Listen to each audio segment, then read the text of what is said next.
What's going on, everybody? Welcome to Radiovania, episode 77, your nerdy public radio for all things entertainment and pop culture. My name is Zach Ratello, at Zach Ratello on Twitter, and sitting like a billion miles away from me in Santa Cruz, California. You know how many miles it was? We drove it. How many miles did we go? 4,025. I don't know. How many was it? I forget. It was like 3,700 miles. 3,700 miles. All right, something like that. That sounds about right. Yeah. So sitting 3,700 miles away from me in California is John Swansong Parker. We're back. We're back. The last time you heard us was the sultry tones of Shazam when we geeked out about Flashpoint. Yeah, but we haven't done a what do you call it? A regular, standard formatted show, and probably since like right when the Rona began. Well, that's not necessarily true because we did do the fandom in review. If you forget that. Yeah, that's true. I guess I just consider that to be part of our DC stuff. But yeah, you're right. I mean, it fit in so well that it doesn't really matter. But that was our last big news show because that was the last big bulk news thing that happened was all the DC announcements. Right. But yeah, so we're back with a regular good ass episode of Radiovania where if you've never listened to the show before, you're in for a treat because John and I are about to go through some of the biggest stories that we've missed in the last month and a half. I've kind of gathered the biggest stories from the last time that we really got together and talked about news or the most relevant stuff for right now. And we're going to kind of discuss and talk about them. And that's what this show typically is. Right now, we're doing our DC Expanded Universe in review, which we're still waiting on doing Birds of Prey, which that's on the way, I promise. But we've done every DCEU movie from Man of Steel all the way up to Shazam, and you can listen to those at radiovania.com or subscribe to your favorite podcast feed of choice. John, how have you been enjoying the DCEU in review? You're the DC guy. How has it been going back and rewatching all these movies? It started out pretty rough, but it's really. You think it started out pretty rough? Because I thought Man of Steel started out on a pretty good note. Yeah, it did. That's true. I guess more of just having to watch Suicide Squad again and stuff. Yeah, that wasn't great. I never thought I'd have to revisit that, but lo and behold, we did this show.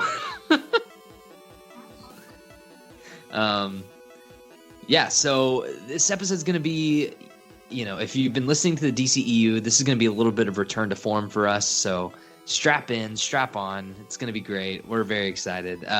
We've got some rejuvenation things going on, John. We've been talking a little bit about we want to breathe some fresh life into the show. Yeah, I don't want it to, we don't want it to be too stale. We got to revitalize the listeners a little bit. I feel like Cal's mostly complaining about it. You know what I mean? He's been sending us angry fan letters in the mail. He's like, yeah. I miss comic book shop talk. Where's comic book shop talk? Yeah, that's actually not what he sounds like at all. But that was okay. I love you, Cal. I'm joking around. Obviously, we're doing this because I talked to Zach earlier, and since I do live not in the state of Ohio anymore, I thought it'd be kind of cool if we tried to, as a way to stay connected, kind of breathe some fresh life into the show. Come up with maybe some new things to do that him and I can just kind of hang out with, and then we get it down on the odds so that people can listen to it for the years to come. And when we're old men, we can give it to each other as vinyl, so. Old Men Waiting to Die Alone. Name that movie. Inception. Hell yeah, it was. That was, I almost said Ken Jeong. Who's that? Ken Watanabe. Ken Watanabe, that's right. Sorry, I'm not racist, I promise. Inception, good flick.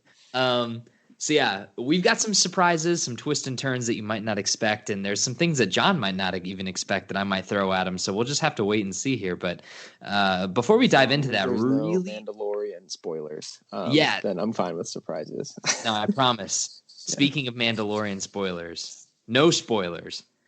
We are going to be doing. So theoretically, the next time that we get together to do a show, we're trying to do maybe if we can't do a weekly show, we're going to try and do every other week. Does that sound right? Yeah. Is that considered bi-weekly? I always get it wrong. Yeah, bi-weekly twice a week or every other week? my paychecks are bi-weekly, so I'm assuming that means every other week. So every time Zach gets paid, we'll do a show. Perfect. That's great. Because it lines up. I got paid today, so I'm extra happy. So it lines up for the show. I got paid today too. I get paid every Friday. Hell yeah, brother. We have paycheck days together. That's great. Oh shit, I gotta pay rent tonight. Thank you for reminding me, Zach. Oh, you're welcome. Don't worry about it. This is the perfect. Everyone wants to hear us talk about finance on the show. No, they don't. No. My finances are horrible. Oh, yeah, ditto, brother, ditto. But yeah, so by the next episode of Radiovania, mark my words, cross my heart, hope to die, whatever 11 does at the finale of season 3, we'll have watched the first 2 episodes of Mando because they're doing them on Disney Plus is releasing Mandalorian season 2 on a weekly structure, just like they did last year. But I have watched episode 1. I just finished it. Me and my girlfriend Carly just finished it while we were having dinner. And I feel like I would be remiss if I didn't give at least a little bit of my thoughts to get some of that sweet clickbait. You know what I mean? Sure. Yeah. I thought it was good. I thought it was enjoyable. I thought it was a good episode of The Mandalorian. And if you followed me last year when John and I talked a lot about Mando, you kind of understand my thoughts on the show as a whole. I really liked some aspects of it, and I really disliked other aspects of it. And I think that this was a very interesting start to the season, and I'm excited to see where it goes. Cool. Can't wait. That's really all you need to know. If you enjoyed Mandalorian season 1, you're probably going to enjoy this episode. There's some really cool Easter eggs. One Easter egg I'd really be curious to talk to JP about because I don't know. Let me just say this, John. Okay. And this isn't a spoiler. There's an Easter egg in this episode that ties back to Star Wars video games from the early 2000s. No kidding. And it's really bizarre, and I didn't expect... Is it episode 1 Racer? I'm not going to say anything. No. I'm not going to say anything. But there's again, like this episode 1 of Mando season 2 is directed and written by Jon Favreau, and there's references to like old ass Star Wars video games. That's pretty cool. That got a nostalgia hit from me for sure, and that gets some points in my book. But how excited are you for this season, John? Are you excited at all? I'm very excited. I've been watching Rebels. I've been trying to finish my watch through of Rebels, and I'm really enjoying it. It is my first time. I am very bad about watching the animated shows. So this is actually the first time I've seen them ever, which I'm kind of bummed that I didn't watch them when they came out now, when the hype was like really high, because I really do enjoy the show, and I kind of wish I could have been a part of that hype. And I have had some things spoiled for me through like other Star Wars canon, such as episode 9, that now I'm like, oh, I didn't see how X character dies, and stuff like that.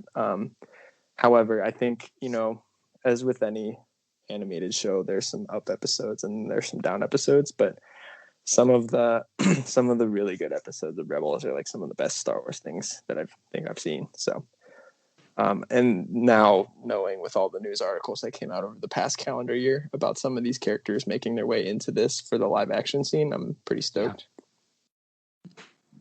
Yeah. I still haven't watched any of I've seen the animated Clone Wars from like way back in the day, but other than the animated the Terranowski or whatever. Yes, the 2D Clone Wars. The Samurai Jack. Yes, Clone exactly. Wars. Yeah. But other than that, but it's not canon anymore, unfortunately. Yeah, but other than which that, sucks because there's that episode where Mace Windu crushes Grievous's chest, and that's how Grievous gets to cough. That was really? awesome. Is that what happens? Yeah, go back and watch it. Oh shit, that's pretty slappy. Mm-hmm. So uncivilized. Is that what Mace Windu says after he does that? Nah, he's like, say what again? Does he quote that Bible verse, Ezekiel 4 whatever? Yeah. Yeah, aside from those old episodes that I've caught here and there from the animated Clone Wars, I've not seen any animated Star Wars property since then. So here's what I'll do, Zach, because you have a Disney Plus account, so you can watch them for free. After I finish it, I will make you a list of the episodes that are really worth watching. Ooh, I like this. And then you can kind of watch like a editor's choice of vital episodes and or like really good ones. Yeah, and then you'll playlist. And then you'll really like the end of Solo with that Maul cameo. Oh yeah, I'm sure I'll love that movie more because of supplemental material. Yeah. When he takes out his lightsaber just to threaten someone on a hologram. They only do that because they terrible have to have one lightsaber in every Star Wars movie for some reason, which is just so dumb. If I just snap my fingers, all of you are surrounded. Remember that part? When I do. Yeah. All right. Well, John, let's not belabor the point anymore. We got some news to talk about, don't we? Mm-hmm. But here's the catch.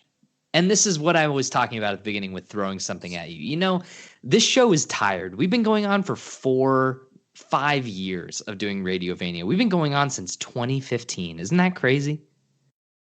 Has it been that long? It's been that long. I was trying to think of a Last of Us quote, but I couldn't come up with one. There's no time quote. What'd you say? There's no time quotes. I was trying to think of a quote about time. Yeah, there is. What's the quote? I've struggled a long time with surviving. Okay, there you go. There you go. But here's the thing: is that each episode we do this, I'm always the host because I introduce the podcast, but then I am always the person that reads through the news. And you know what? Fuck that shit. Here's what we're gonna do. Okay. I compiled the news in the articles, and it's called the news flashpoint now. And John Parker is going to be our reporter in the field. Oh, so it's like, yes. Time for your news flashpoint with John Swansong Parker. And so, John, I want you to read the news. You want me to go through all the news? Yeah. I want you to be I host the podcast. That's enough. I introduce it. I start the thing out. I think you should be in charge of the news because, why not? Yeah, we could try it out. I mean, it could go horribly. But, we'll see what happens. But yeah, I just read it through. Who cares? We'll do the thing. Well, first of all, Zachary. Yes. Have you ever heard of a little franchise called Uncharted? Nate, no. Yes, I have heard of Uncharted. Okay. Now, here's what I need you to tell me. Do you think that should be made into a movie? I would say hard pass on that one. I think that those games stand alone as their own very well as movie-like video games. Well, unfortunately, they are making a movie anyway. And this past week, we got a couple of images, both of behind-the-scenes stuff, as well as what looks to be like, staged photos, for magazines or something like that. I don't think we've seen anything that'll actually be a frame, of the film. Someone on the Reddit thread for this photo, like obviously we're looking at the photo of Tom Holland right now. Yeah. Like that's like the marquee photo. Someone on the Reddit thread said this looks like a damn good watch advertisement. It does. It does. Yeah. I was like, yeah, that kind of does. So we get our first image here of Tom Holland of Spider-Man fame playing the titular Nathan Drake, who was voiced and mocapped, covered in all of the Uncharted games by Nolan North, which was another cool behind-the-scenes photo they shared of the two of them having a little chat there. But yeah, we get this picture of Tom Holland, and he's got the necklace with the ring and the baseball tee, and he looks like an explorer. He looks kind of like I still think he looks like young Nathan Drake, but they're saying that he's not.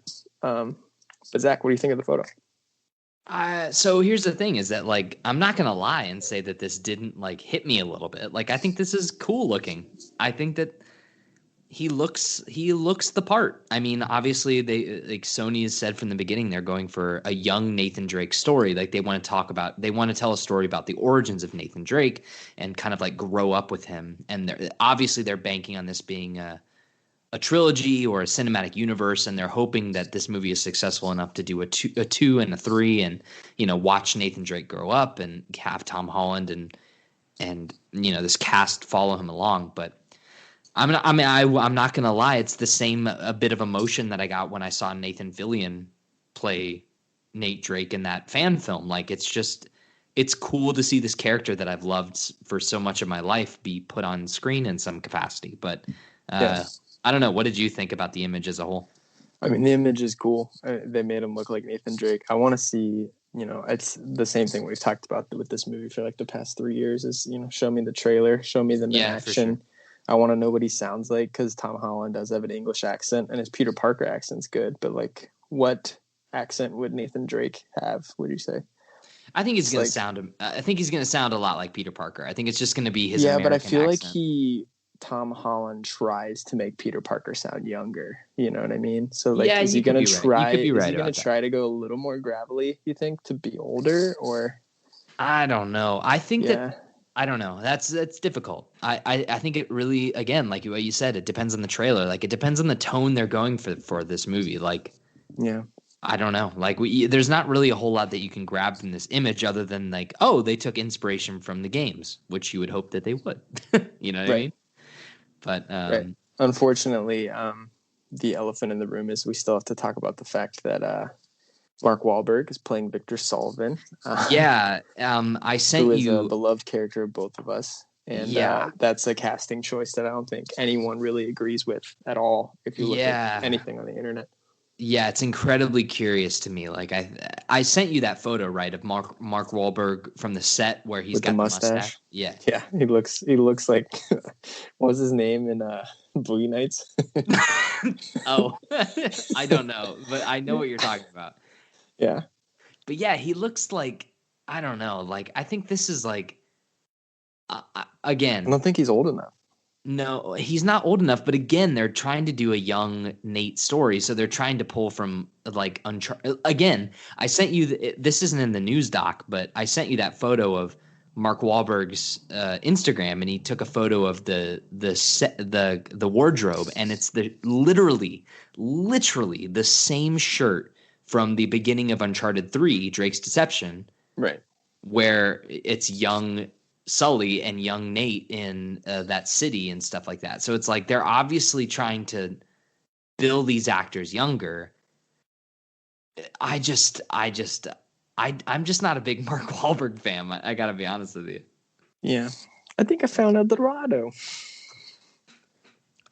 Say hi to your mother for me. Say hi to say hi to Elena for me. I would say the only Mark Wahlberg movie that I really enjoy is The Departed, and he's only in that movie for like 4 minutes. But or Ted. I guess he's cool in Ted.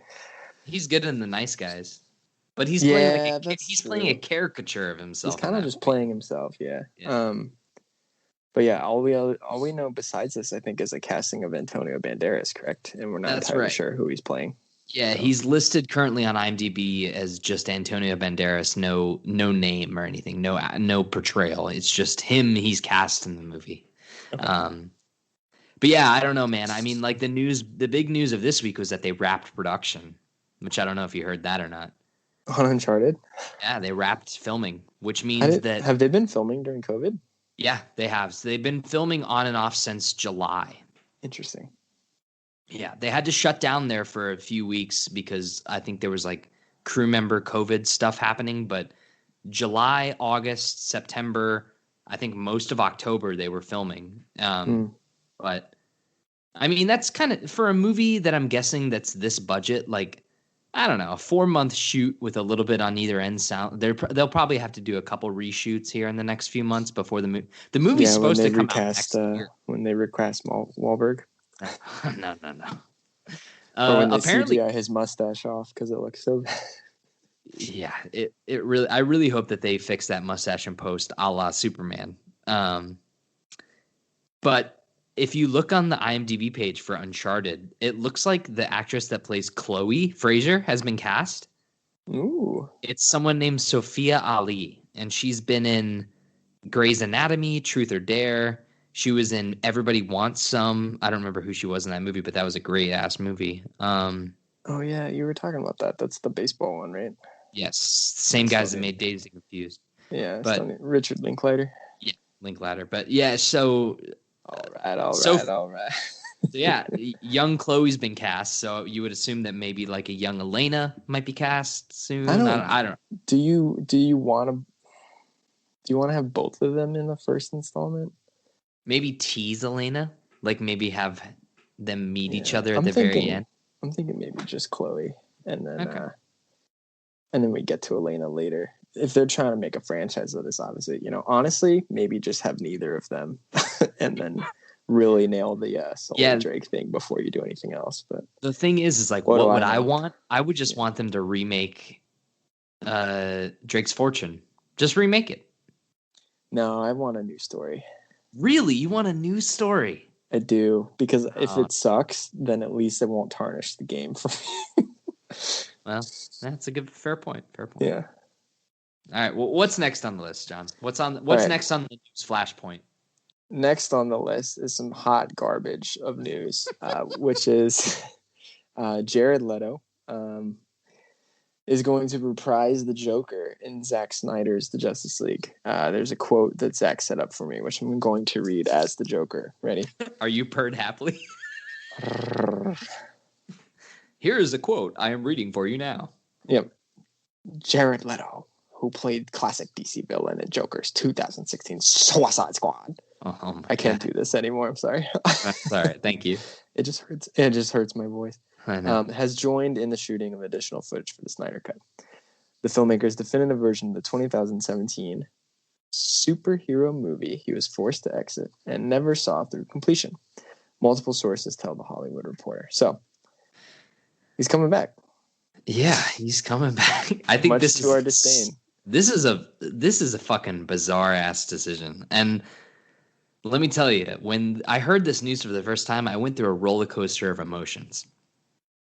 Did you? Yeah, I did. I just went through one emotion. What was that?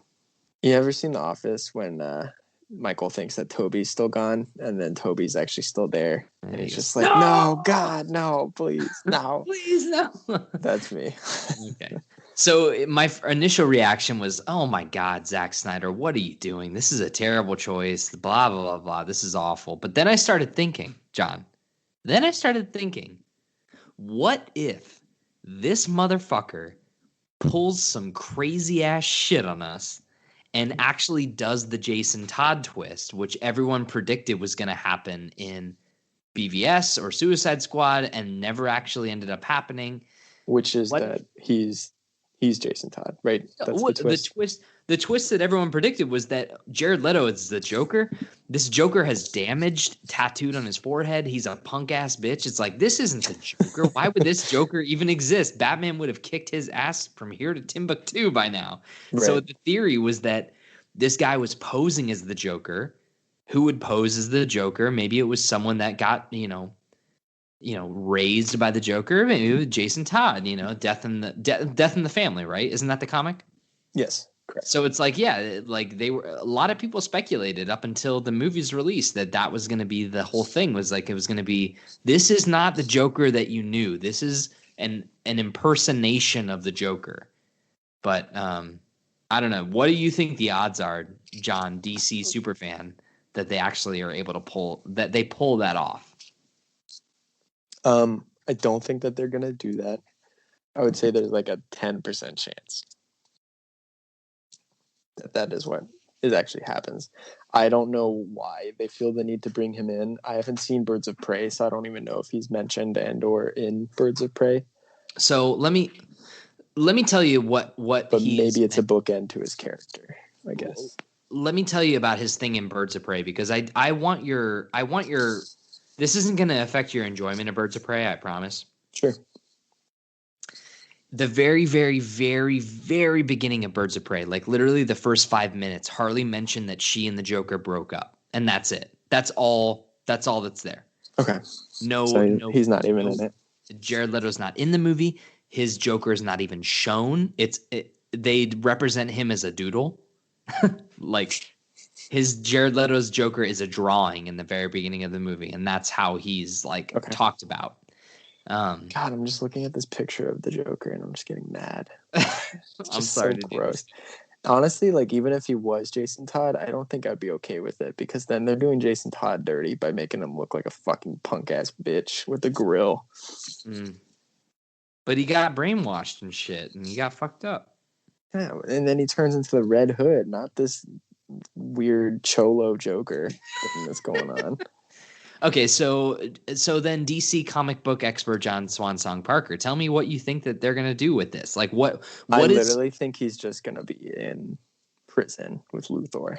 You think so? That's it? I Really? think they're just both gonna be in Arkham, and they're gonna tease like a Legion of Doom thing, but that's it.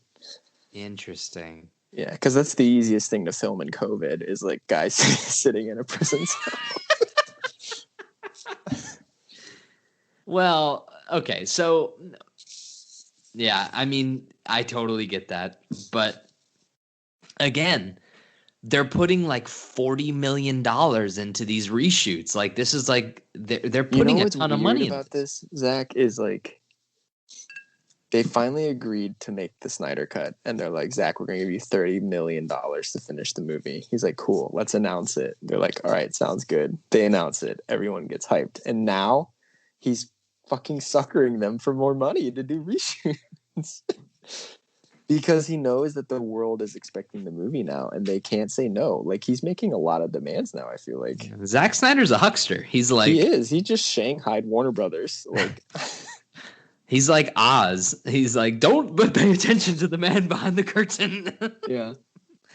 So yeah, I have no idea. I think that this is interesting news, to be honest with you. Like, I don't hate this. I actually think that, like, Zack Snyder, given a crazy budget and letting him have complete creative control, if he's going to do something interesting with Jared Leto's Joker, I guarantee you it's going to be more interesting than whatever that fucking whoever directed Suicide Squad that was ultimately David Ayer, but was ultimately taken over and re-edited by that trailer studio. So it's like, yeah, I don't know. If Zack Snyder has a vision for it, it's at least at bare minimum, it's going to be interesting. I don't think it's going to be bad. Okay. I can get behind that. I feel like it's probably, more that I think about it, it's either an Arkham thing or just a way of him to actually finally interact with Ben Affleck. I would love kind of like a little bit of retribution. Yeah. Give them at least one scene. But I mean, he's not going to be the villain of the movie. Like, we already know this thing's already packed with dark side stuff, you know, so it's going to be a small little part, I think. Yeah, but at least, I mean, again, John, unless he $40 million in reshoots, like at least that's $40 million is enough for at least 5 minutes of screen time with him. Yeah. I don't know. I'm optimistic. I just want to say I'm optimistic. You sound a little bit more pessimistic about it. Dude, I hate Jared Leto's Joker. I don't know why you're acting surprised. No, I know. The other night I rewatched Blade Runner 2049 and I was like, God damn, Jared Leto, you can fucking act, bro. He can, yeah. It's really just the direction, I think, is what's wrong. Yeah, I think you're right. If I'll tell you this, if he played the Joker and he didn't look the way he did in Suicide Squad, I think I would even be more on board with it. I just hate the character design more than anything. I agree. I think 100%. I think if they like make him so bad. Yeah, if they get rid of all that shit on his face and stuff and make him not be shirtless, I think I'd be into it. Me too. Moving on to some cool news, though. Yeah, for sure. From the Hollywood Reporter, Benedict Cumberbatch is putting on the cloak of levitation and will reprise Marvel's supernatural hero Doctor Strange for the latest Spider-Man movie installment starring Tom Holland and being made by Marvel Studios and Sony Pictures. Tom Holland is Sony's guy. Man. Quote, this Spider-Man project already has some unexpected ties going for it, as it is bringing back Jamie Foxx's Electro, the actor-character combo last seen in 2014's Amazing Spider-Man 2, which featured Andrew Garfield as the web-slinging hero. Quote. Do you like Spider-Man 2? Amazing Spider-Man 2? No, I actually kind of dislike both the Amazing Spider-Man movies. I think like the first one. You like the first one? Yeah, I like it well enough. I mean, I think they made the lizard look like shit, but I like the Gwen Stacy stuff and Captain Stacy stuff. The best part about the Amazing Spider-Man movies is because I didn't know this until recently, actually. Did you know that Andrew Garfield and Emma Stone dated during the production of those movies? Yeah, that's why it was so adorable. Yeah, I had no idea, but yeah, Yeah. the chemistry between Spider-Man and I almost said Jean Grey. Why do I want to say Jean Grey? What's her name? Stacy Gwen Jones. Stacy. Gwen Gwen Stacy. Stacy. Stacy Yes. Jones. Who the fuck is Stacy I have Jones? no idea, dude. Sorry. I've It's okay. had a few too many martinis or whatever Oh Ben my. Affleck said. Too many. I think that last martini was too many teenies. But yeah, the best things I about like those shoes. the best thing about the Amazing Spider-Man movies was the chemistry between the two of them, and like I thought the action was a lot better directed than the Raimi movies. The Raimi movies are the best in my opinion, just because they're so campy and funny. But like, I don't know. I think that this is a great. Again, and here's the speculation: is that ever since they started talking about Jamie Foxx as Electro, there was also conflicting reports from comicbookmovie.com or whatever that website is that sometimes they get scoops right, sometimes they get scoops wrong. And one of the scoops that they had was that Tobey Maguire and Andrew Garfield were both in negotiations to reprise their roles as Spider-Man in this Spider-Man 3 movie. Which lines up with the fact that this whole Phase 4 of Marvel seems to be all about multiverses. Doctor Strange and the Multiverse of Madness. Spider-Man 3 is bringing back Electro. Yeah, it's going to get real mystical. Is Doctor Strange 2 coming out before this movie? As far because then I think they would get introduced in the multiverse. Let me look it up because I always forget, but they have the thing posted up. And again, like this is a whole thing that could be changed at any moment with COVID things happening. But sure, right now it looks like Black Widow is supposed to happen first, and then the Eternals is supposed to happen, and then Shang-Chi, and then Doctor Strange, and then Spider-Man, and then Thor: Love and Thunder. Gotcha. So I don't know. I mean, I don't know how they're going to play this, but I mean, if the rumors are true that Andrew Garfield and Tobey Maguire are in this, sign me the fuck up. You know what I mean? Yeah, definitely, dude. All I want is Tobey to come back. Yeah, and they've already confirmed that Sam Raimi is directing Doctor Strange. Yeah. So it would make sense. It's like somebody from the original Spider-Man movies is going to be in that movie. I just don't know if they'll be able to convince Tobey to do it. He's kind of I feel like he just doesn't act anymore, right? He acts in a lot of independent stuff, and he's not quite the blockbuster actor that he used to be. Like I'm gonna put some dirt in your eye. Get some chocolate chip cookies. Go make me some. Go make me some. Remember that line? Give me some milk. Give me some milk. Yeah, I don't know, man. I mean, like, I really want to hope. I love the idea of a shot like, the Avengers Assemble shot in Endgame, but the same just shot, all Spider-Man. But it's all Spider-Man, and it's Andrew Garfield and Tobey Maguire and Tom Holland, and maybe it's Miles Morales. Maybe they get the animated Miles Morales in there. It's like, yeah. For whatever reason, that just really, really gets my excitement up. It gets your Peter tingle going. Yeah, it gets the Peter tingle going, and yeah. They've actually already. I don't know if you've seen this already, but they've actually started production on Spider-Man 3. I saw that. I mean, literally, Tom Holland is just a workhorse right now for Sony. Yeah. Like he's going to wrapping one production and then going right into the next. Yeah, I mean they must be working on some strict. Wait until they cast Mark Wahlberg as the Green Goblin. Oh, Mike. Avenge me, Harry. Finish it. For more people. Remember that? All right, Zach, you ready to play some sad violins? I'm ready. All right. The Batman is getting a new bad time. The film, directed by Matt Reeves, will now hit theaters on March. Are you humming Harry Potter? I was trying to think of the theme from Godfather, but I couldn't quite hum it. There it is. Yeah. Dude, Godfather, what a great movie. Hell yeah, brother. Yeah. Anyway, this film's coming out March 4th, 2022. Batman. Maybe. Yeah, maybe. I guess what we should take away from this is that with COVID, there's going to be a lot of delays. In fact, our next article is about delays too, but we'll get there in a second. But part of this was Rob Pat got COVID, so that's automatically 2 weeks of them filming nothing but villain scenes, stuff like that. But that's not how a film set even works. If they have a specific location shoot and stuff, they can't just change on a dime. Maybe they do some B-rolls and some stunt work, but the fact that the main character tested positive for COVID, probably means you should shut down your production. And that was pretty soon after they restarted. So I'll just run through a couple of the other date changes by Warner Brothers after this came out. So Denis Villeneuve's Dune, which looks sick, looks so good. It looks has been moved good. from this Christmas to October of 2021, which was the original release date of the Batman. And then the upcoming installment of The Matrix, is that still the Wachowski siblings?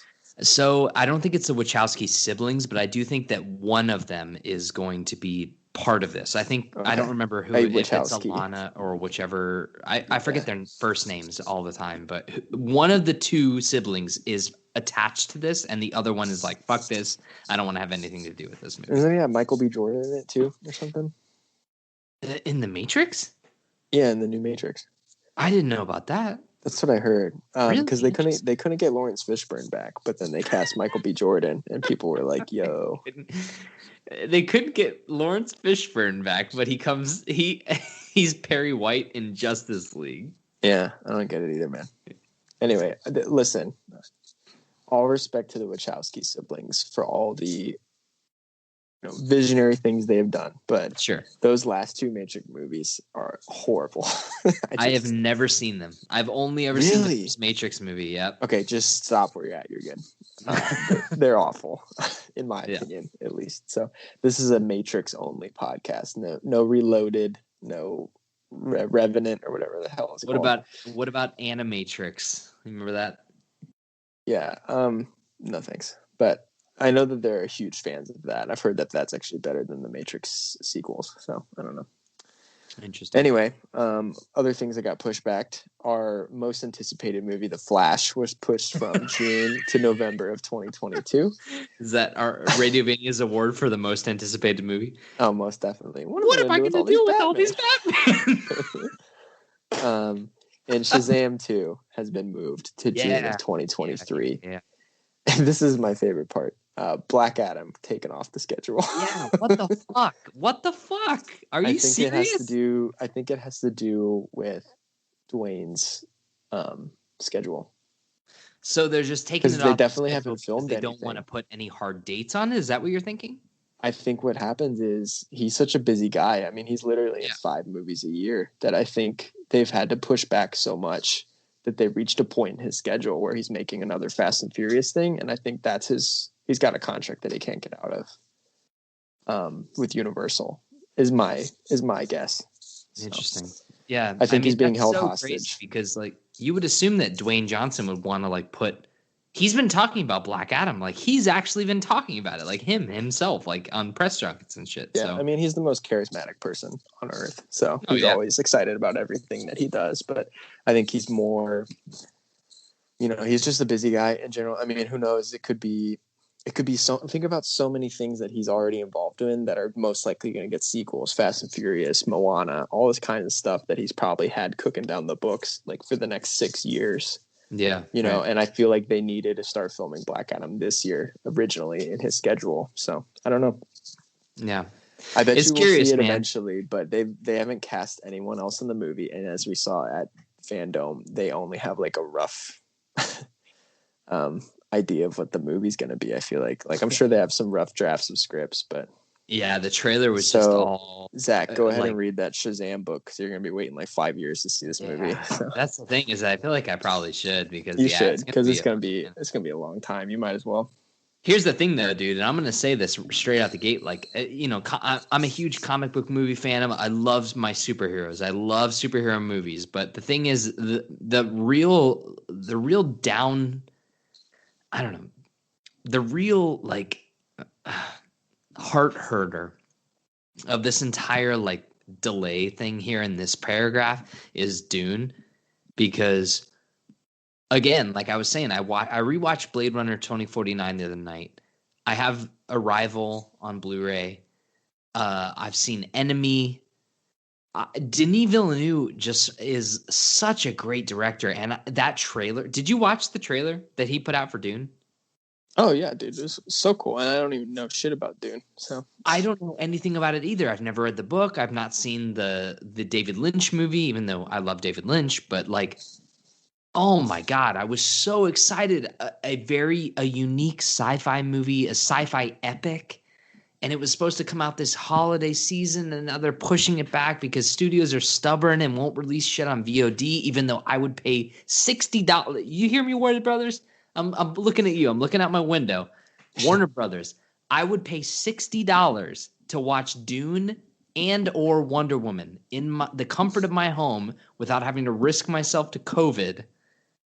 I would pay $60 to watch those movies at home. But now, just because of semantics and politics, these movies are going to be delayed and pushed, and it's just going to be a fucking nightmare. And so again, we're running long on this news story, but I didn't include this in here because I just knew that it would piss me off. But apparently, there have already been rumors that the Tenet Blu-ray release date is December.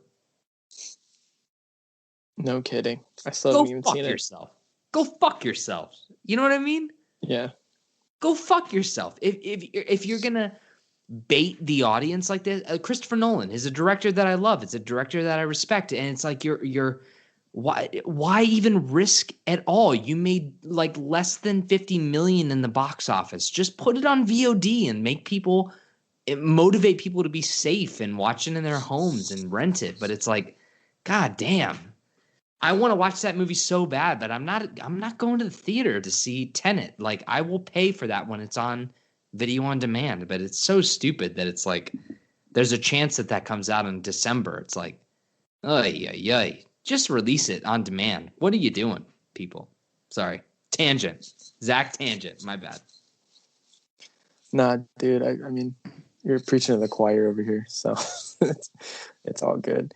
Let's just keep dumping on some gasoline on the delay fire, shall we? Dump it on. MGM is looking for around $600 million in deals with Netflix and Apple. $600 million. During discussions in late September, sources close to the matter told Variety. The discussions were also reported by Bloomberg. This revolves around them, I think, finding a way to distribute Bond because it has been delayed. You know, it was supposed to be out in what, March? Right. Yeah. Right. It was. Yeah. It was. I think it was supposed to be due out in March, and then the release date now is slated for April of 2021. But here's the kicker.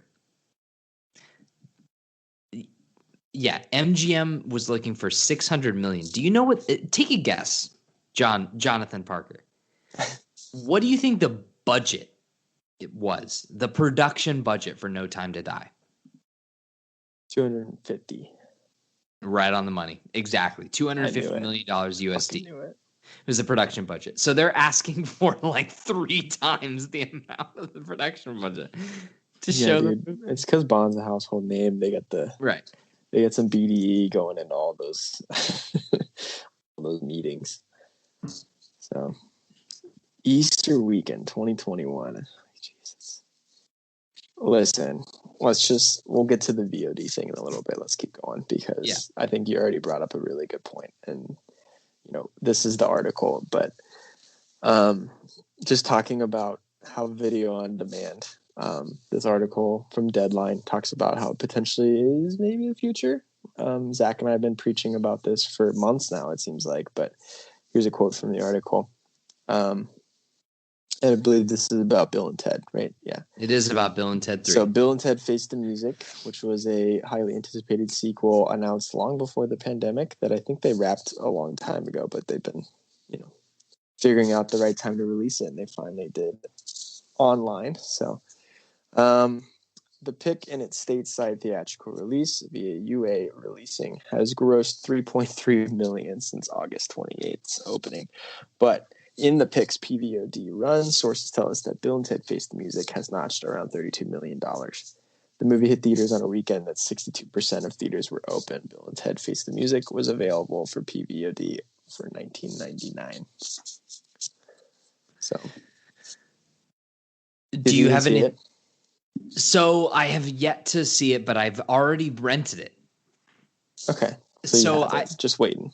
Yeah, I don't know what happened. I got busy, but like the weekend before Bill and Ted 3 came out, I rewatched both Bill and Ted and Bogus Journey, but I rented Face the Music, but I just haven't clicked my thing to like start the rental period. I just haven't like secured. I just haven't had a good time to like sit down. So you rented it for 20 or you bought it? I rented it. I didn't buy it. Yeah. So for what, like $5.99? No, I think it's a little bit more. I think it was like $7.99 or $8 or whatever. That's not bad.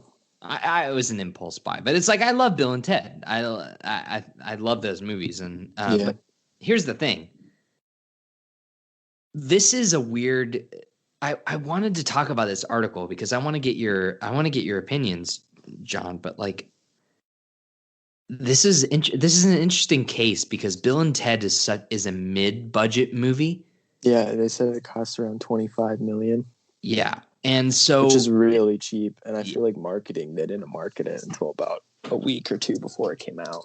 Yeah, and I remember seeing a lot of digital marketing on like Twitter and Facebook, and a lot of stuff. They did an AMA on Reddit, which is a common marketing thing now, and Google advertisements and stuff like that. But like, I was thinking about, I don't know if you.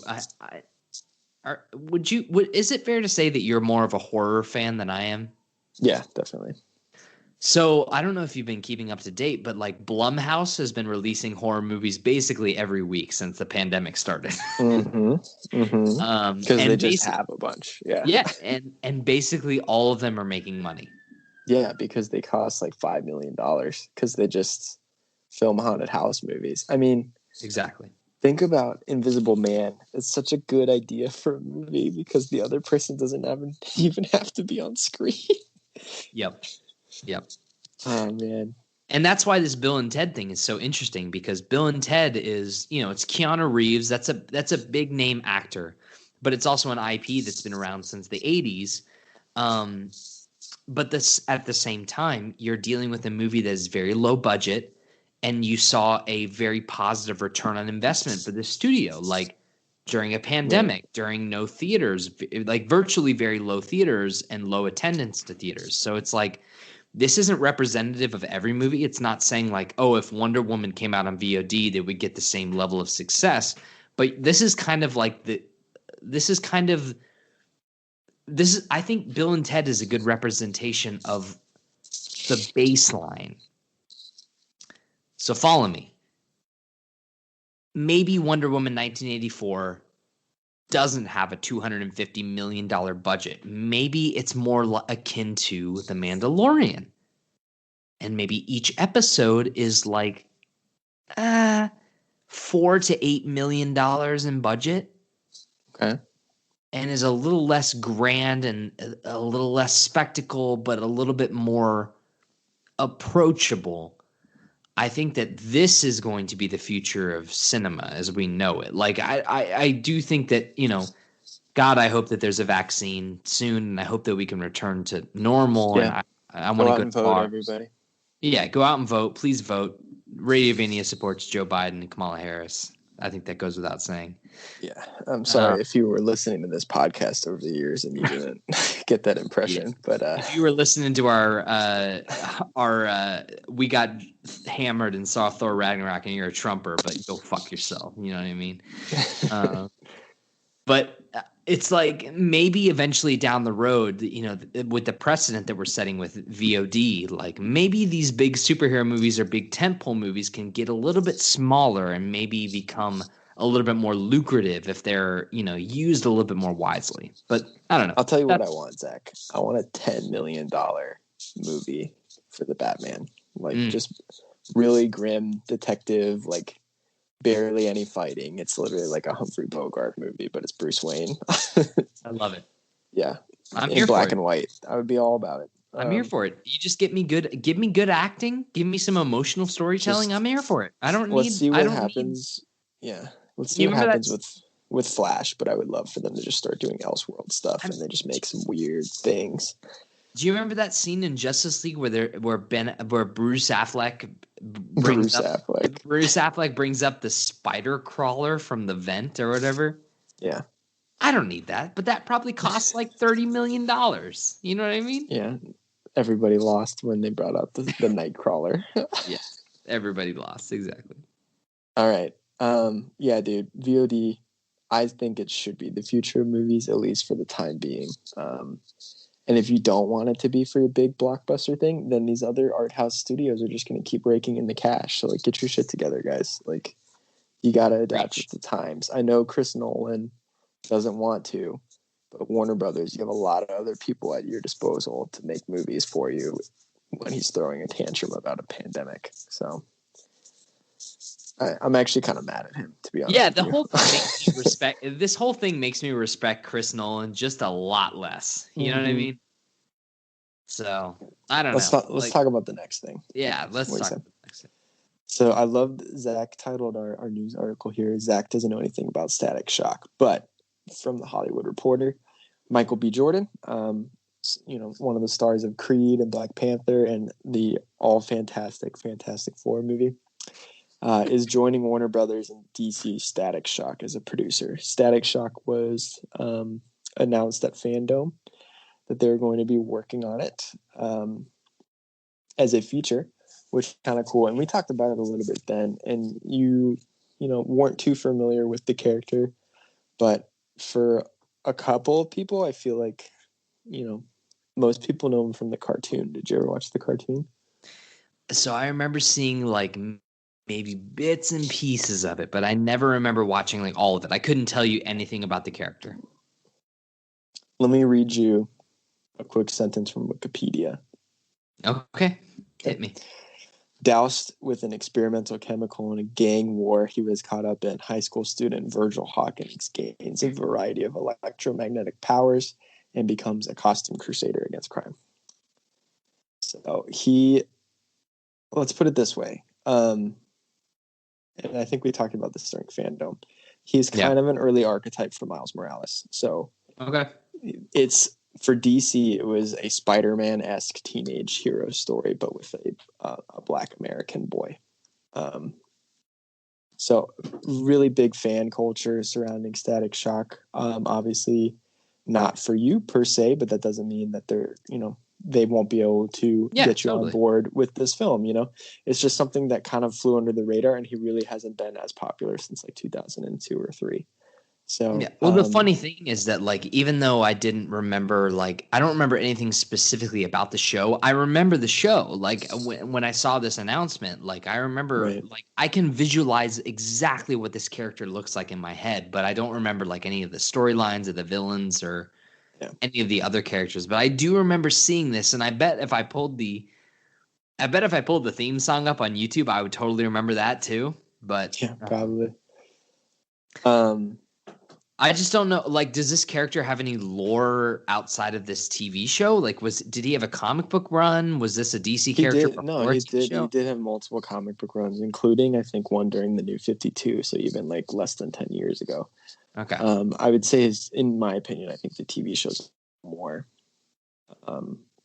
prevalent in terms of like his character lore, but he was created. One of the co-creators is a guy named Dwayne McDuffie, who was very, very much one of the main showrunners of the Justice League Unlimited cartoon that I'm a big fan of. So that cartoon isn't very much in the same DC animated universe. In fact, I think in one of the episodes, the Justice League shows up. So, because he's voiced by the same guy who voiced Green Lantern, Phil Lamar, if I remember correctly. So, there's a cool quote from Michael B. Jordan here that says, "I'm very proud to be part of building a new universe centered around Black superheroes. Our community deserves that," said Jordan in a statement to the Hollywood Reporter. Outlier Society is committed to bringing to life diverse comic book content across all platforms, and we are excited to partner with Reggie and Warner Brothers on this initial step. So this actually ties into something that I'll talk a little bit about when we get to Comic Shop Talk. So I'm going to table that for later. Yeah, speaking about like Static Shock and Miles Morales, and we're kind of like in that same like kind of like that spectrum right now. I don't. There's no. Let me look forward. Hold on. Hold. We will talk about PS5 here in a little bit, but just very briefly. I don't know if you saw, but Insomniac tweeted a video today of the Miles Morales from Enter the Spider-Verse skin for Miles Morales in the Spider-Man game for PS5. Hell yeah. Oh my fucking god, dude. It's animated like the animation style in the movie. You just gonna listen to Sunflower and swing around New York? You bet your fucking ass I am, dude. I can't wait. Whoo! Bring it on, baby. I can't wait. Spider-Man Miles Morales. I'll be playing that shit in what, a week and a half, 2 weeks? PS5 comes out. Yeah, can't wait. Very soon. Next, we have an article about the Mad Max spin-off featuring Furiosa. So here's the quote from that on Deadline. Warner Brothers is in advanced development with Furiosa, a spin-off feature of Miller's multi-Oscar winning blockbuster Mad Max Fury Road, about the renegade character played in that film by Charlize Theron, who was a notable force in Max's survival in the desert. The standalone movie will reveal the origins of Furiosa and be played by Glass actress Anya Taylor-Joy in the title role, who is famous not only from Glass but also New Mutants, which none of us saw. The movie will track the genesis of Furiosa before she teamed up with Max in Fury Road. Chris Hemsworth and Yahya Abdul-Mateen II, our boy, will also star in the movie that Miller will also direct. I think this has potential. I don't know what you think. I think it's gonna be great. Okay. I mean, this dude, I don't know. Frank, what's his name? George Is it Miller. Frank? George Miller. George Miller. That's right. Frank Miller is the comic book guy. Yeah. Yeah. George Miller has. I mean, he's proven that, after all these years, he can come back, and he definitely has a vision in this modern movie making era. Like, so if he has a vision to make a spinoff of Mad Max and, that same sort of atmosphere, the action, like, I'm totally down. Fury Road is one of the best action movies ever made, as far as I'm concerned. Oh, for sure. One of the best, like, just examples of practical effects, too. No, totally. Yeah, dude, that movie looks so good. And it was one of the first movies I put on my 4K TV when I got it, because it's just like, oh, my Jesus, it looks so good. It looks so good. The way that it's shot, the acting is great. Like, everything about it is just so visually appealing. And if, I wouldn't say that I'm necessarily hungry. Not like Doctor Strange 3 or Spider-Man 3, where I'm looking forward to like more stuff in that universe. I'm not necessarily hungry for more stuff in the Mad Max universe, but if he can deliver another movie that's as on par with the quality of Fury Road, like, bring it on, man. Yeah, man. I think I'll just reinforce what you said. Fury Road, great movie if you're looking for something to rewatch during quarantine. Yes. And I think this movie is going to be fine as long as George Miller's directing it, which they've announced that he is. Yeah, if he drops out, then you have cause to panic. I mean, that's when you need to look to the bench, maybe flex him out. You know what I mean? Fantasy football talk. Yeah. So I am kind of bummed that we won't. Maybe we will. Maybe we will see Tom Hardy as Max in this movie, but considering that they didn't meet until Fury Road, I doubt it. But I would love to see him reprise that role again. So, well, the casting of Chris Hemsworth is interesting to me, because that makes me think that maybe they're trying to do like a young Max. I think Tom Hardy and Chris Hemsworth are probably the same age. Yeah, I know. I thought about that too, but Tom Hardy looks decidedly older than Chris Hemsworth. I think they're new characters. Yeah. That's too many recastings. And then you have three people playing Max.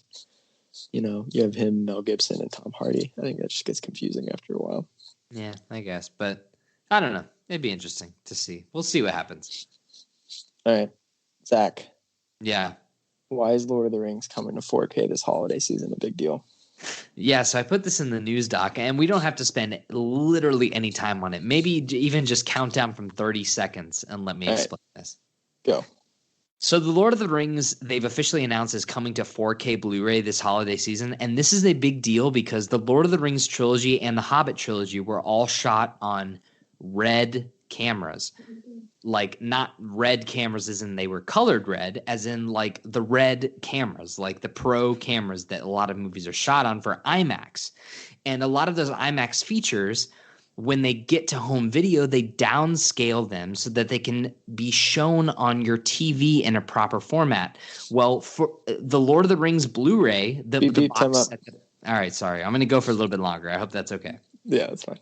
So the Lord of the Rings Blu-ray collection, the extended collections that you guys have, I'm sure you've seen in your local Target or Best Buy or whatever, or bought them on Amazon. The gold book with like the Blu-rays with the extended editions and everything like that. And it's like those movies they look fantastic on a Blu-ray player, playing on the highest definition possible. But for the very first time ever, the Lord of the Rings movies are going to be able to be viewed at home in the same resolution that they were shot on film, which is, for your average Joe Schmo consumer, that's not going to be a huge deal. They're still going to get the same enjoyment out of the Blu-rays. But like for someone like me, who's a big Lord of the Rings fan and a big filmmaking fan, like to see the uncompressed 4K like you're going to see a lot more detail, and I'm very excited to see when the side-by-side comparisons come out for these things. But it's like, every single, basically the easiest way to say this is that every version of Lord of the Rings that you've seen at home that's not in the theaters has been compressed to be viewed on the TV screen that you're seeing. But now this holiday season, if you buy the 4K version, you will actually be able to see the version that they shot on film and not the compressed version for home screens. And so that's exciting to me. And, just as my favorite film franchise and my favorite trilogy of movies, like I'm just so excited to see them, even though it's just it might be like that 25% incremental jump. Like I can't wait to see how good these sons of bitches look on my 4K TV. I can't wait. And that's it. Thanks for going on that tangent there. I appreciate it. Thank you. Everybody go out and buy this for the 5th time. Yeah, right. It's the same thing as the Star Wars trilogy syndrome. Yeah, I have my 4K Lord of the Rings pre-ordered on Amazon, so we'll see when that ships. I have no idea. Yeah. All right, moving on to our next article, which is one that I can't talk about much because I didn't watch it. But David Fincher's next movie, Mank, which is the biopic about the writer of Citizen Kane. And it's about the feud between him and Orson Welles on set. So It is shot in black and white to reflect the filming of Citizen Kane. I haven't watched the trailer, but I have read news articles that this was, in production and was going to be his next movie. So from everything that I've heard, people are super stoked because Fincher's a great filmmaker. So and I don't really have a whole lot else to add to this other than if you check out the trailer. Even if you're not a huge like cinema fan, if you're not a huge fan of Citizen Kane, like I'm a huge David Fincher fan. The movie is supposed to come out on Netflix on November 13th. I think the trailer looks spectacular. It looks moody and great. And also Gary Oldman is the lead. I don't know if you knew that, but anything with Gary Oldman and fuck me up, man. You know what I mean? Mm-hmm. That's basically all I had for that one. Sounds good. Check it out. Moving on, Ewan McGregor, who plays lots of different characters, but one of our favorites, Zach, is him playing Obi-Wan Kenobi in the prequel Star Wars films, has revealed on the Graham Norton show on Friday that filming will begin in March of 2021. I love this quote that just says, "It's the Obi-Wan Kenobi story, I suppose."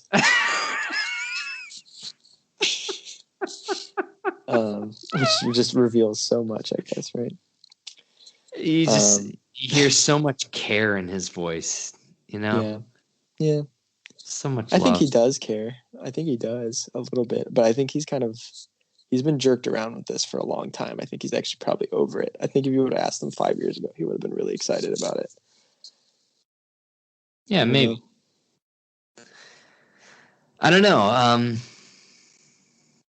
Yeah, they talk about in the article like Deborah Chow is, she's done some of the Mandalorian, and I don't know. I don't know. So it's gonna start filming this March. Mm-hmm. That's a long way from now. It is, and they're also probably going to be in the desert. So, do you have any hope that we see this in 2021, or do you think that this is like a 2022 thing? I think it's going to be at the earliest, like holiday of 2021. Okay. They cranked Mando season 2 out really fast. So they did, but they also filmed a majority of it before COVID. Yeah, that's true. So I don't know, man. I don't know. Lots of X factors. Lots of X factors here. Yeah. But I'm excited. But anyway. I like the idea of did you ever end up? I can't believe we haven't. I don't know this answer, but did you watch Dr. Sleep?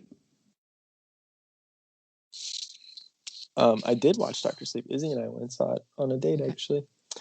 And I liked most of it. There are parts of it that I wasn't super into, but I think that's just, the story itself. I think he's a great actor, man. I mean, yeah. I think this show, what really excites me is the fact that it's directed by Deborah Chow, who's directed all of my favorite episodes of The Mandalorian. So I'm pretty stoked on how she does action.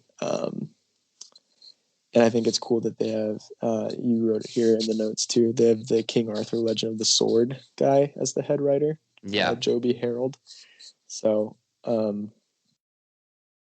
yeah, man, I think if they just do a really cool, like, what's he been up to for all these years story, that's all I've ever wanted with Ewan, Yeah. So I've been looking forward to this since they talked about it as a spin-off movie and everything. So regardless of the fact that this is only going to be like a 6-episode thing, I'm still stoked. And I think maybe that short form might actually work better, for this type of story. Honestly, I'm hoping that it's like 5 episodes and each episode's like an hour. I think they're going to be like closer to like 40 minutes, maybe even less than that. I don't know. How long is it? Episode 1 of Mando season 2? Episode 1 of Mando season 2 is 54 minutes. Oh, that's a long time. I mean, credits are in there too. So. Yeah, but the last ones were like 30 in season 1. Yeah, we'll see. I don't know. I mean, again, jury's still out for me on how well I think that Star Wars is being translated to television, but I think that Mando season 1 had its high moments. There were like 3 episodes that I thought were great, and the rest of them I thought were like kind of boring. Mando season 2 episode 1 I thought was pretty good. So we'll see. They've got a lot to prove. But I don't know. I just want to see Ewan back in that role. I think that would be great. Yeah, man. I'm so stoked. Have you heard the rumors that they're getting Hayden to come back, though? I thought the rumors were he was going to come back for Rise of Skywalker. He has that line. I think he was. I think he was in Rise of Skywalker in the JJ. He was. I mean, his voice was in the very end of it. No, like he's on screen as a ghost, but they cut that. Yeah. So I'd like to see that scene, JJ. Can I see that scene, please? Yeah, please. Everyone wants to see it. Show me Liam Neeson. Show me everybody. So. Yes. Show me Samuel L. Jackson. Because he speaks in that last scene. Dude, there's a lot of Jedi in that last scene. Ahsoka, Kanan Jarrus, Yoda, other people, other Jedis. But yeah, dude, hyped for the Obi-Wan show. Can't wait to see the first, trailer and stuff like that. So. For sure. All right, let's talk about something that you and I are both super excited for. Yes. Not that we're not excited about Obi-Wan, but PlayStation 5 pre-orders have been up for a little bit. It's selling like hotcakes, man. Sony pre-sold. This is a quote from how do you pronounce this? Reuters.com? Reuters. Reuters. Thank you. Yeah. Sony pre-sold as many PlayStation 5 consoles in the first 12 hours in the US, as in the first 12 weeks for the PlayStation 4 device. Jim Ryan, the CEO of Sony, said in an interview. This is nuts, dude. Like, this is just, it's just insane.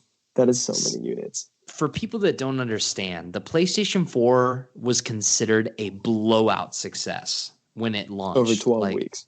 Yeah, it was considered a huge win because I don't know if a lot of people remember, but like when the PlayStation 4 and the Xbox One were coming out, it was like the narrative was that Xbox One was kind of being like a little bit shitty and non-pro consumer, and the PlayStation 4 like swept them and like hit them with all these exclusives, and they just sold, and it was like this high selling console. And it's now we're at the PS5, and the PS5 sold more in the first 12 hours than the first 12 weeks. That's bonkers. It's just hard for me to even fathom this amount of, and it doesn't surprise me that it's so hard. And this is what sucks, is that like, it doesn't surprise me how hard it is for people to find like pre-orders. Like, I consider myself incredibly lucky for being able to find one, but it's like, I know friends of mine that are super hardcore PlayStation fans and like video game fanatics that haven't been able to find a pre-order. It sucks. Yeah. It's wild, dude. Like, I don't have one and I really want one, but you know, this is kind of, I feel like what happened with the Wii. Yeah. When that first came out, you know. Yeah, it feels very similar. Back there. Yeah, it's like a cultural thing. Like the PlayStation 5 seems to be this very hotly anticipated piece of tech. Not just a video game console, but just like this piece of technology that a lot of people want to own. And it's going to be hard to find for a while. And I feel bad. Like, it's going to be hard to find for a while. And especially because we're dealing with COVID, we're dealing with a global pandemic. Like, production is going to be slowed. It's going to be harder to ship these things. When they do go live, they're going to be live for a very short amount of time. So yeah. I don't know. If you want a PlayStation 5, go out and vote. Yeah, right.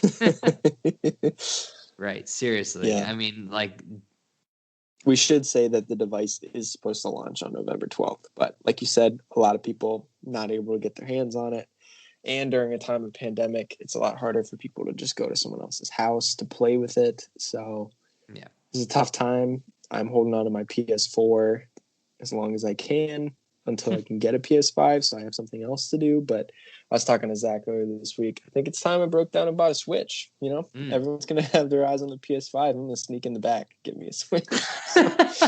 So, and the rumor is that quite possibly by this holiday season of 2021, there might be a Switch Pro. There's a lot of people talking about the fact that there might be an upgraded version of the Switch with like better processing power and, you know, better battery life and like, you know, better visuals, all this stuff. So it's like, you know, there's even decisions that you have to make here, Jay. Mm-hmm.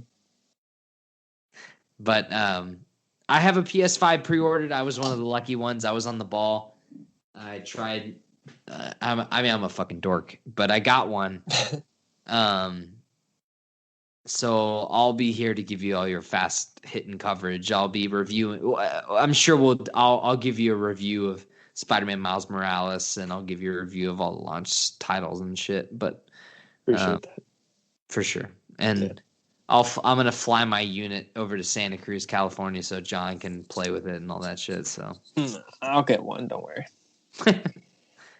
All right. Well, congrats on your getting your pre-order for sure. So. Thanks. So that's the news, man. We did it. News, yay! Congratulations on the first inaugural Flashpoint. Or wait, what is it? News Flashpoint report. News Flashpoint. Yeah. So we're gonna do that every episode. I don't have to read that much. I don't know. I think this might be fun. I think that it makes me talk less and it makes you talk a little bit more. Yeah. We'll see if that's what people like or not. I feel like but another thing that we're doing is we're going to try to get back into the comic shop talk game per week. So with that, let's head into that reboot, Zach, shall we? So I thought I would bring up articles that could go in the news articles, but we'll just include them down here, as well as at least once a month going over some potentially cool highlights of what is to come next month in comics, in case people are interested in getting out and hitting up the digital game, and or if you have a way that you can get comics physically in a COVID safe world, whether it's curbside pickup or something like I do. You can get your reads on. So these are just my opinions on things I would recommend. But as always, if you just go to previews, if you look up Google Comics previews, there's this huge online catalog from a company called Previews, and they just have everything that's coming out for all publishers and stuff too. So I included the web link here for Zachary, but that's what everyone else can look up in their own time. So Zach, 2 articles. We got some good news and we got some bad news. Some bad. The good news was about Gideon Falls, my man. Oh, is that the good news? Yeah, no, I'm just messing with you. They're both good news. I mean, comics are fine in general. But let's talk about DC Future State first. So did you look at this article that I included? So I'm pulling it up right now. I've got it up on my browser. I'm kind of skimming. So pretty much what they're doing is DC in the month of January and February are putting a hold on all of their titles that they have going on right now. And they're only releasing the titles under this umbrella called Future State, which is the DC universe set like hundreds of years into the future. So this apparently spins out of the finale of DC Death Metal, which has been an ongoing mega event by Scott Snyder and Greg Capullo. But you can look at the article here on DC.com or DCcomics.com, sorry, and they break it down by character and what each comic title is going to be and how many issues, who it's written by and drawn and all that kind of stuff. So they have it broken down by Justice League, Superman family, and Batman family. But it's pretty interesting. So it's giving the chance for maybe creators who are new to the game to kind of get some time in the spotlight, while also providing a fresh take on some beloved DC characters. Like I think the only confirmed character that is going to be from the original DC line is Diana as Wonder Woman. She's called the Immortal Wonder Woman now, but I think everybody else is like multiple generations later. So like I don't think Bruce Wayne's in this much at all, if I'm going to make a guess. I think it's really cool. And the fact that I like how it's not a full reboot, they're just putting everything on hold is really nice for me too. Because this means if I don't like it, I can just take 2 months off and then I can resume reading. I can read Batman issue 103 when it comes out in March. You know what I mean? Well, it looks like there's a monthly miniseries of Shazam. Yep, for those 2 months. And, going forward, there might be some new things. But yeah, new Shazams, Supermans, Mr. Miracles, all kinds of stuff. New takes on everything. If I am so bold as to say, the one that I'm very interested in is called Dark Detective, as well as Arkham Knights. I think sounds really cool. But Superman of Metropolis is probably going to be really dope as well. So a lot of different things to check out here. So go check it out if you're interested. Again, it's January and February 2021. Yeah. The comic production is back in full swing. So these will be coming out on time, regardless of the coronavirus. But what I think is interesting is tinfoil hat time, Zach. I'm putting it on. I think this event was planned in March of 2020. I think they're doing this 2-month event to get caught up on all the work that they got behind on. Is my theory. Well, you're the comic book guy, so you would know if that makes more sense than me. Yeah, for sure. We'll see. The other news article is Zach and I's beloved favorite comic series right now, Gideon Falls from Image Comic, will be coming to an end with issue 27 in December. So not much really to talk about there besides, without getting into too much spoilers, but it's going to be a quadruple-sized issue, so 80 pages. I'm really excited, man. I'm glad that this series is going to have a beginning and end that was thoroughly thought through by the same writer and artist combo. So yeah, it's been a ride. Let me tell y'all this. If y'all out there listening to Radiovania and you don't read comics and you don't you're like Zach here. You don't read comics regularly. You pick up the ones that your friend John tells you to read or whatever. If you're in lockdown right now, you're being a responsible human being. You're not going out to these crazy ass Halloween parties and getting crunk with like 35 fucking people in a goddamn place or whatever. It's like, hey, you want something good to read? Gideon Falls, and I will say this, is a perfect homage to Twin Peaks, which is one of my favorite television shows of all time. It is the perfect comic book adaptation of that, and Gideon Falls is so awesome. It starts out very much like Twin Peaks, and for the first whole trade, I was like, wow, this is very derivative, and I'm not sure if I enjoy this. But then by the second, the third, the fourth, the fifth, they start to really deviate from that original formula, and they turn it into something of their own. And so Gideon Falls is an excellent must-read, one of the best comic books I've ever read. Hear, hear. Yeah, please, you can get caught up now because they're taking the month of November off before the final issue comes out. So plenty of time there, and including that in November, Volume 5 will be coming out. So be caught up on everything besides the final issue there. But just some highlights from some of the main companies for November. So Marvel coming out with some cool books. Wolverine, Black, White, and Blood sounds pretty cool. It's a 4-issue miniseries. Not much info to go on besides that. Besides, I thought the cover looked cool. Wolverine, always a good time. They are rebooting the Eternals, which since the movie's coming out pretty soon, probably pretty cool to dive into if you haven't, had any experience with those characters yet. And then a book that I'm excited about called Marvel's Voices, which is a mini series that is highlighting some of the other characters of different minorities on planet Earth. So a lot of the cool Black, Hispanic characters. I think they said even some alien characters too. But the Marvel version of that, I think, was taken from what we'll talk about a little bit down the line with DC, because DC is doing something very similar to that. Anyway, with Image, Gideon Falls #1 is being released for $1. So that's kind of cool. Damn. If you haven't gotten into that yet and you just want a little taste, you can get one for one George Washington, plus some spare change. Just you don't need that one. tall Diet Coke from McDonald's. Just spend that $1. Read some Gideon Falls. Yeah, get you hooked.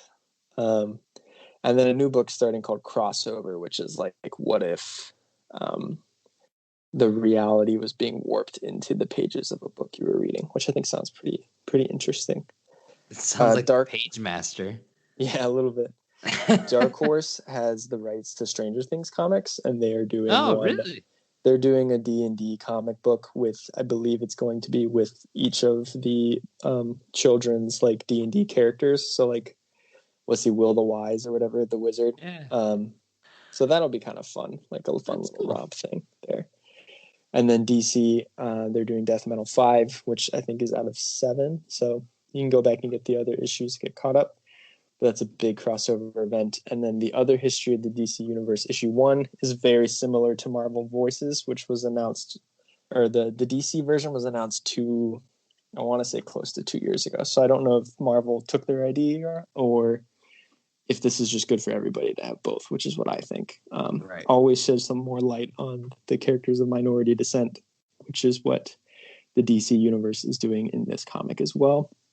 The cool thing about the DC version, though, is it's under their Black Label headline, which is how they can do mature rated comic books. So they don't have to censor language, sex, violence, all that kind of stuff. So it'll probably be a lot more gritty.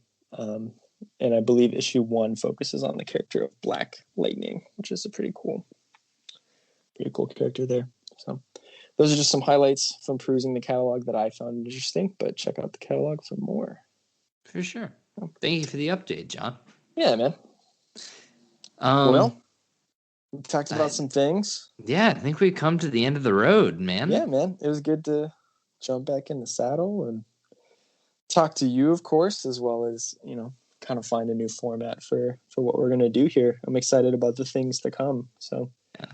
We can hold back some of our other ideas for future episodes for a great unveiling once we flesh them out some more. Yeah, we want to we've get talked more into the other things of the nerd culture. Yeah, we've talked about, the ideas that we can do to kind of engage the audience more. But in light of that, while we're still kind of, working out the kinks and, finding what we want to actually do in this, for this great show, I will just say, we've been talking about like kind of like doing big group things, finding a specific thing, doing it all together, watching it, playing it, doing whatever, and, talking about it, which is what we like to do a lot. And so I will just say this one's an easy low ball, but it's Mandalorian's season 2, episode 1, episode 2, because likely the next time that we'll be meeting will be by the time that either episode 2 is already out or episode 3 is already out. But we'll figure that one out. But either way, let's talk some Mando, because it's, we don't know the next time we're going to get a Star Wars movie. So it's Star Wars. It's officially Star Wars season. Yeah, for sure. A lot of things are put on hiatus, except for, I guess, the one thing we have coming down the pipe being Obi-Wan Kenobi. So That's right. Yeah, I'm excited to watch it and watch episode 2, and we'll talk about it down the road. Very, very curious to hear what resident Star Wars expert Jon Obi-Wan Kenobi Parker feels about this. So Thanks. All right, well, thank you guys for joining us. As always, this is Radiovania, a nerdy pop culture podcast that's, hanging out with everything. Be sure to check up on our DCEU in review show. We will conclude that with Birds of Prey eventually one of these days, as soon as we get around to finding time to view it. Yeah, and 84. And Wonder Woman 84. That's right. As soon as that shit comes to VOD, because my ass ain't going to the theater anytime soon. Nope. Follow us at radiovania.com. Go to Radiovania on all your favorite podcast platforms of choice. Radiovania on Twitter, Radiovania on Instagram. I'm at Zach Rotello on all the social media platforms. And until the next time, John, can you leave us with a Halloween quote? Halloween quote.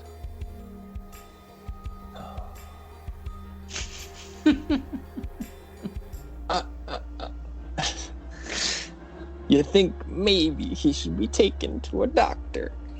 Oh, it's Jack Nicholson from The Shining. I couldn't think of anything Halloween related. No, that's good. The Shining how about this? He did the mash. The monster mash. That's good. Both of the I would have totally accepted Jack Nicholson from Shining. That's totally a Halloween movie. Perfect. Thank you. All right. Goodbye, everybody.